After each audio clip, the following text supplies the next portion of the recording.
Hello, and welcome to Diabetes Deep Dives. My name is Candace, and I'm from Diabetes Canada. I'm so pleased that you are joining us today. Diabetes Deep Dives is a series of videos designed to dive deeper and beyond the surface of different areas of diabetes management. We are exploring those burning questions that you may have by featuring dynamic and engaging guests with knowledge or lived experience on the topic. Our goal is to share information in ways that will spark continued interest and learning and leave you with practical tips and tools that you can easily use. We'll be dropping a new video every month, so subscribe to our YouTube channel and click on the notification bell to be notified about new content. You can also check us out on social media to find out when the next one will be posted on our YouTube channel. Just a reminder that the information shared in these videos in no way replaces the advice and direction from your healthcare team. If you have questions about your care, please speak to your healthcare provider and team to make sure that you are getting the best advice. Have you ever wondered about what goes into the research that informs the development of a new diabetes treatment, or how new technology is tested for diabetes management? Are you interested in getting involved in the research process? In this video, we will explore the different ways of conducting research that contributes to helping us prevent, treat, and find a cure for diabetes, as well as how people affected by diabetes can participate. Our guest speaker, Dr. Brandy Wicklow, will share her knowledge about commonly used research models for diabetes research and the ways in which people affected by diabetes can get involved. She'll also tell us a little bit about what to expect as a participant in a research study. After watching this video, we hope that you will be able to identify the different types of research models and the differences between them, find the resources to learn more about the diabetes research projects happening in Canada and internationally, understand what to expect and what your rights are if you participate in a research project, and make an informed decision if you are thinking about getting involved in a diabetes research project. Dr. Wicklow is an associate professor in the Department of Pediatrics and Child Health at the University of Manitoba and a clinical investigator at the Children's Hospital Research Institute of Manitoba. Dr. Wicklow's research is focused on the determinants of type 2 diabetes and its renal complications in children, with a particular interest in the Indigenous population of northern Manitoba. We hope that you will find this video informative and that it will spark your interest in learning more about diabetes research and about getting involved. And now, over to Dr. Wicklow.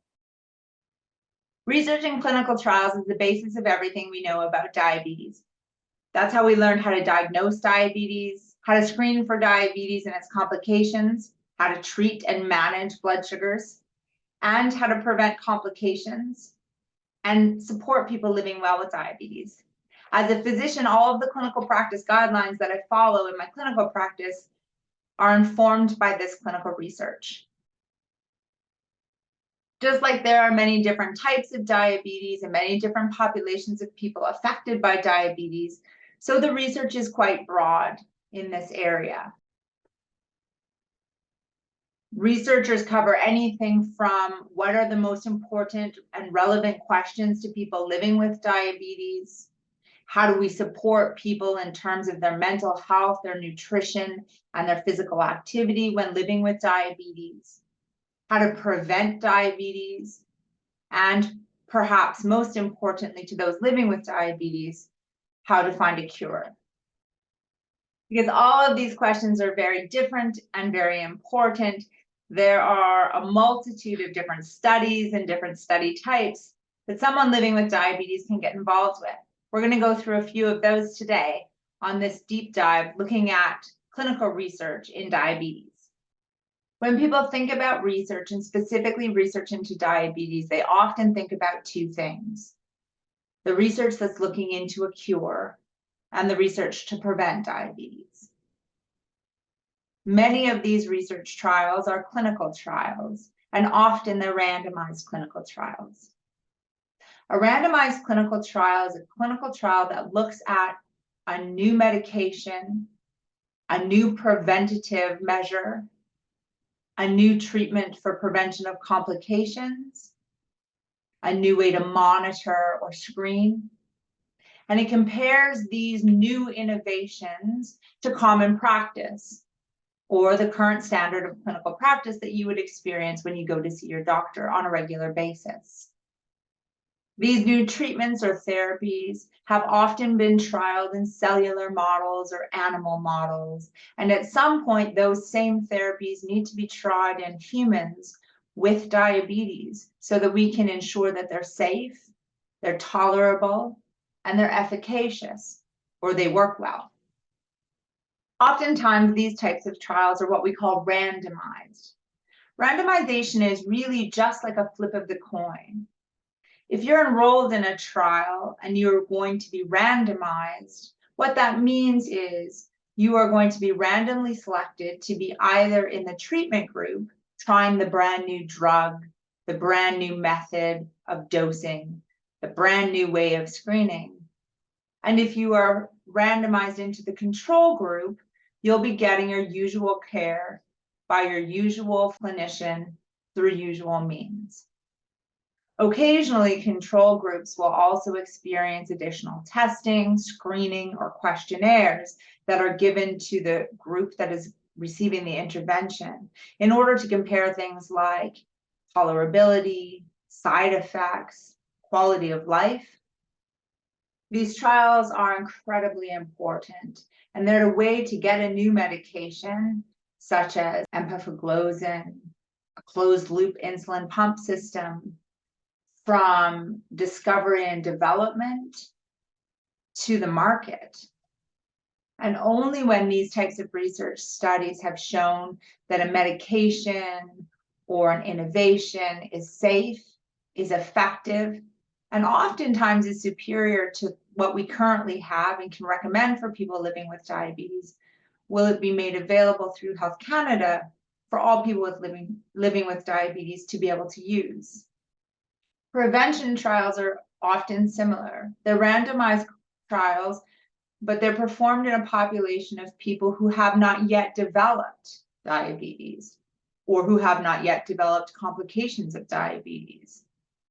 And these new innovative treatments are used to prevent the development or progression of diabetes in a population. Since the discovery of insulin in Toronto over 100 years ago, Canadian researchers have been at the forefront of many of these research projects. Often, centers throughout Canada are recruiting people with diabetes to participate in these international research studies looking at new medications to prevent or treat type 1 diabetes, type 2 diabetes, gestational diabetes, or other types of diabetes. In addition to randomized control trials, there are several other types of research that you can get involved in. Some of these different types of research studies include focus groups, observational trials, and occasionally it's just a single sample of blood in order for fundamental scientists who do cellular modeling or stem cell therapy to look at potentials for prevention or a cure. Focus groups are often just that. They're groups of individuals with lived experience with either type 1 diabetes, type 2 diabetes, gestational diabetes, or other. They're asked a set of questions to inform what is the priority for research for people living with diabetes? What are the important and relevant questions to you, to your loved ones, and to other families living and or affected by diabetes? Often these priority setting exercises are the basis of some of the largest networks of research there are in Canada, including the patient-oriented research networks of Diabetes Action Canada and CanSolve CKD. But more about those two organizations in a minute. Personal interviews, focus groups, or questionnaires that look at how one lives with diabetes, what's a barrier to living well with diabetes, what has been found to be supportive of living well with diabetes, and where people find there's not enough advice or information.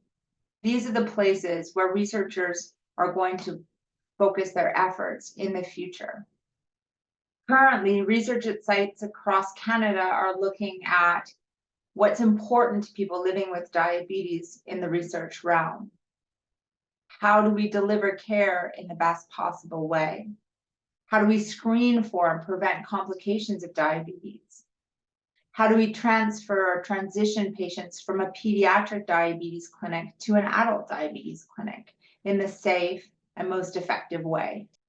Researchers are looking to partner with persons affected or living with diabetes and their families or caregivers in order to do important and relevant research to those who are affected by diabetes.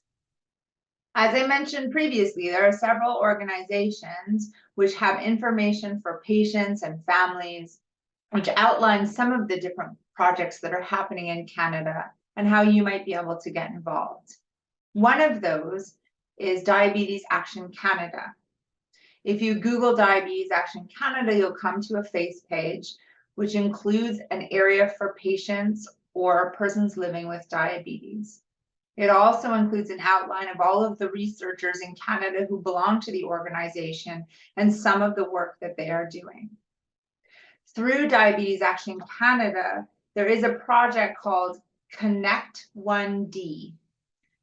Connect 1D Canada is an interface on the computer which allows patients and people living with diabetes to register online to be contacted or considered for different clinical trials or research programs that come up.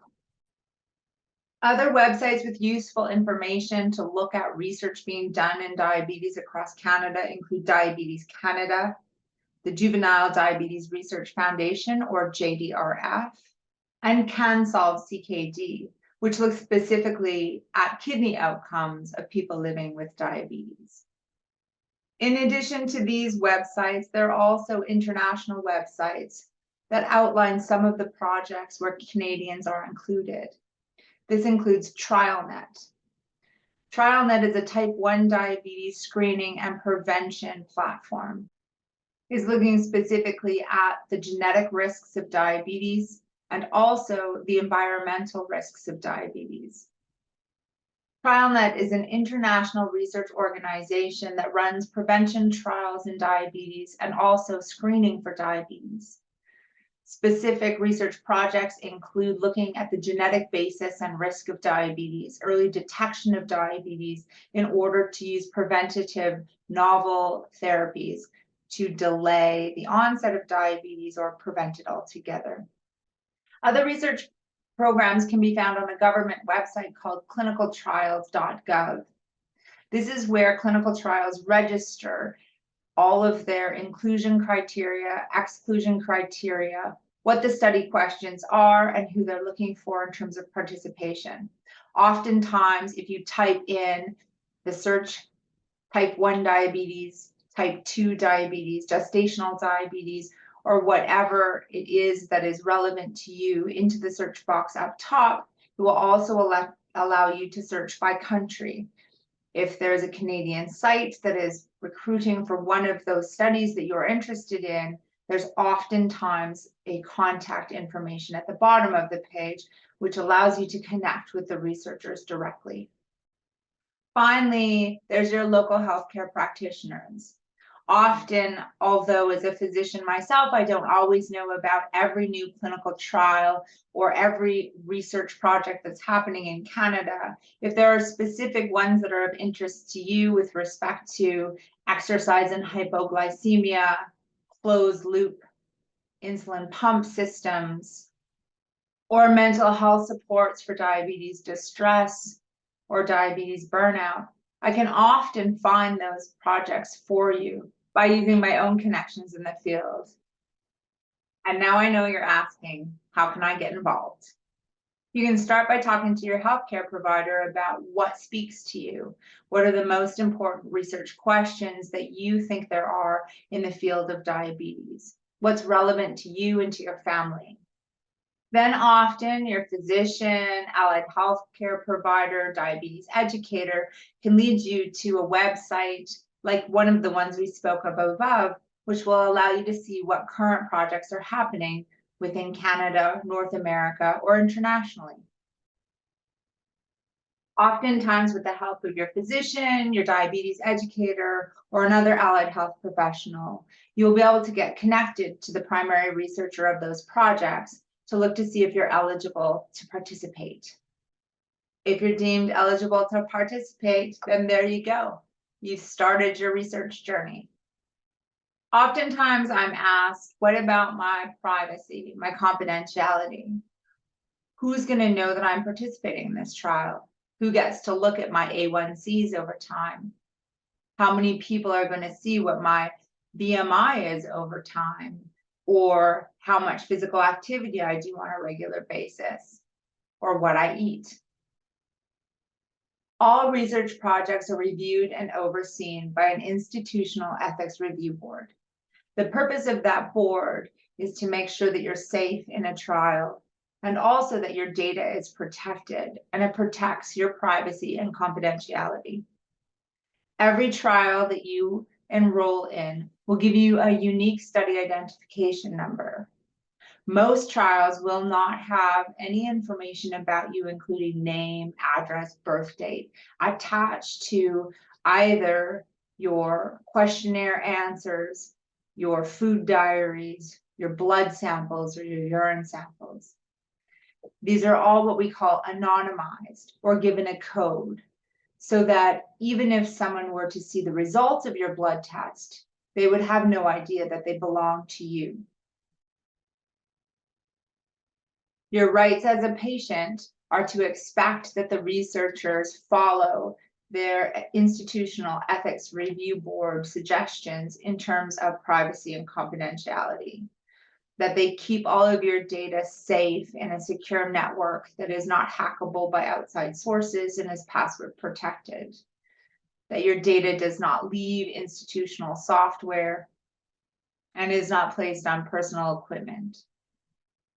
It's not shared with other individuals in the researcher's family or friend circle, and it is specific to this research project, and the data is anonymized for analysis.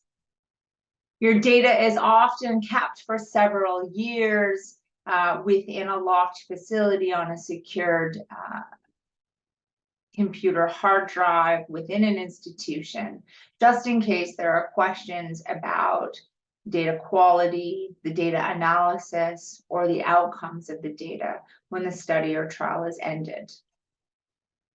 After that mandatory period of time on which the files are kept, they will be destroyed entirely. Or in some cases, if the data is kept anonymized, each individual who signed consent to belong to that study will be informed and consented again if that data is to be used for any other future analyses that were not outlined in the original consent. The risks of being involved in a clinical trial really depend on the type of trial that you get yourself involved with.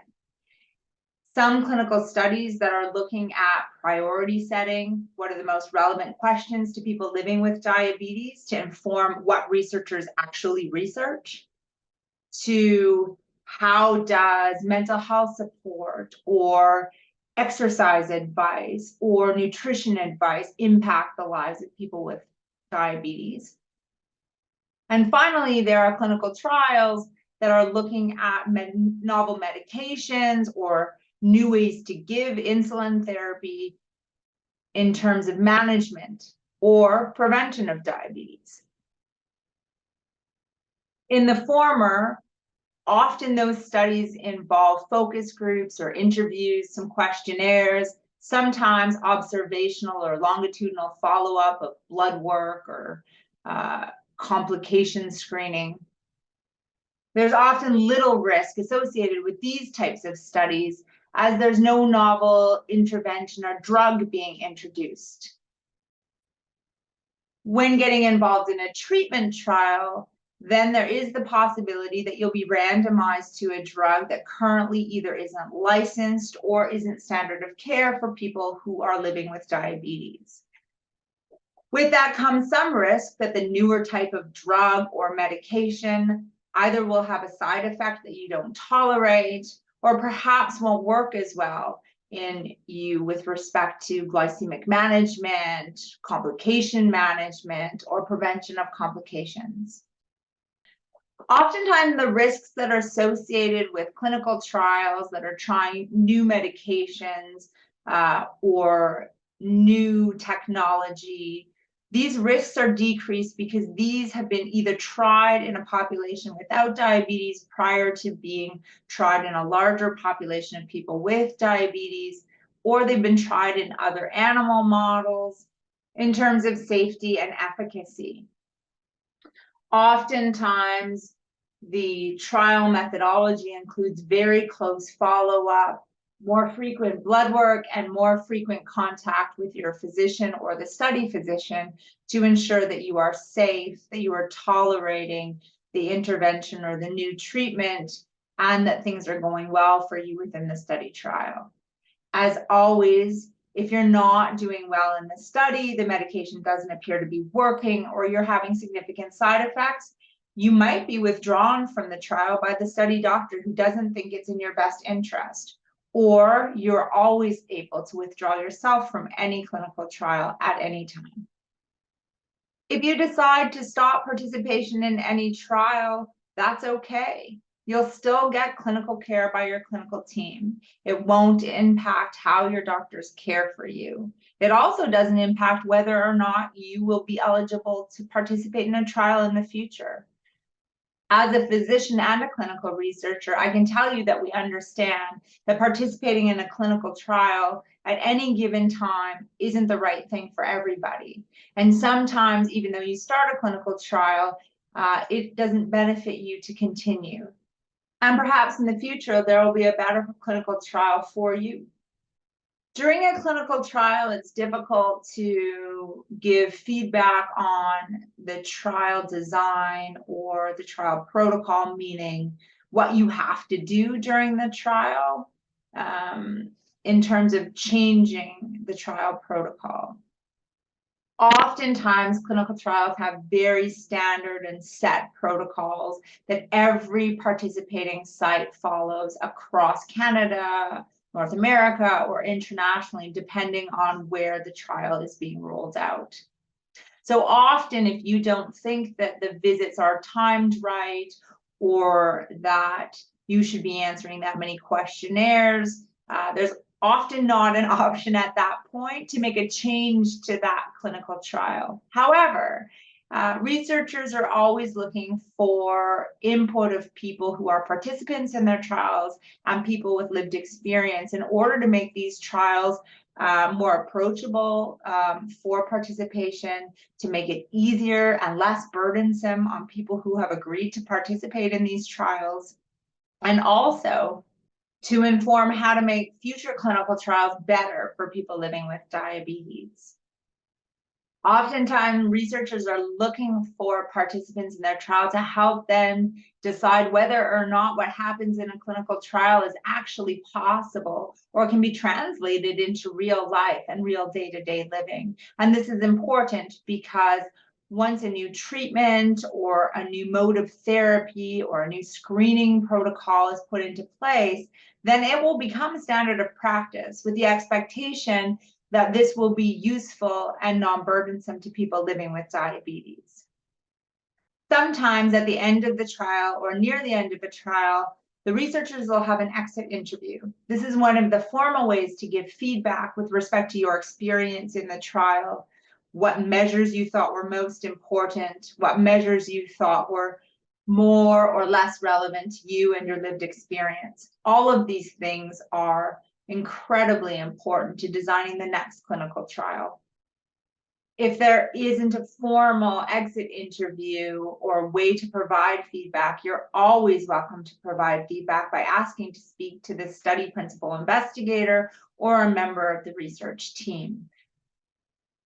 You won't always know if the feedback you give gets incorporated into the next clinical trial or is incorporated into the next trial of that same medication with a different population. You can always ask for feedback. You can go on clinicaltrials.gov to look up the clinical trial that you were a part of. Oftentimes that'll show you the preliminary results or the results of the study thus far that you participated in. It often will also show you the edits or changes that are made to the protocol of research, which oftentimes people living with diabetes have informed. Finally, if you're interested in clinical trials and you want to get involved, please reach out to any of the organizations that I discussed earlier, to your local healthcare provider, to the group at Diabetes Action Canada or Diabetes Canada. There is so much incredible research that's going on right now with Canadian researchers here, locally, nationally, and internationally that you could be a part of. I hope you found this helpful. Thank you so much for joining us to dive deeper into diabetes research and how people affected by diabetes can participate and contribute to this very important work. Please take the opportunity to let us know what you learned, what you liked, and how we can do better. You can do that by posting a comment in the comment section below or by clicking the link to the feedback survey in the description box. If you have ideas for other topics you'd like to learn more about, you can include that in the comments or feedback survey as well. You will find the website links to the organizations that Dr. Wicklow mentions in the video in the description box, as well as some additional helpful resources on this topic from Diabetes Canada. If you are looking for more resources about diabetes management, please visit our website at diabetes.ca. You can also email us at info@diabetes.ca or call our info line at 1-800-BANTING. That's 1-800-226-8464 and speak to one of our information and support specialists who can address your needs. Thanks again for joining us and see you next time.